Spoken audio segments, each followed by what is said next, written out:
salaar barafaas filimka hogaamiyaha oo ka yahay salaar dakiis lagu magacaabo xabad joojinta filimkan saaxiibayaal bandhigyadiisii inaba caadi maaha intii tigidhka loo furo waa ay buuxsameen in kaloo dheeriya ayaa hadda loo furo ayaa la leeyahay waxaa qalqal wuxuu ku jiraa ayaa la yidhi filimada karnataaka tiyaatarada saaran kow filimada ismaamulka Teluguga tiyaatarada saaran labadaas gobol ayaa filimka inta badan laga daawanaa labadaas gobol filimada tiyaatarada saaran qalqal ayay ku jiraan ayaa la leeyahay in showiskooda la yareeyo ayaa laga yaabaa inkastoo hadda filimada Teluguga ee wacdare ee ka dhigayaan sida filimka lagu magacaabo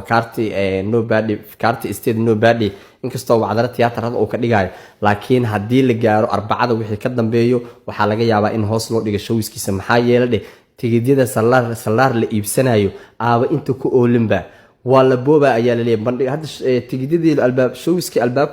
bandhigyada albaabada loo furo dhankaas iyo karnataaga gaar ahaan magaalada Bangalore waxaa leeyahay isla markii waa ay soo buuxsameen oo tigidhka waaba la dhameystaba Teluguguna waaba la isku dilay ayaa la leeyahay hadda 40,000 oo ku sii dhawaana filimkan tigidhkiisa sida loo iibsanaa sidii filim cusub oo kale ayaaba tigidhka loo iibsanaaba sidaa darteed marka qalqal waxaa ku jira ayaa la leeyahay filimada tiyaatarka saaran inuu saameeyo ayaa laga yaabaa Karnataka iyo Hyderabad saaxiibayaal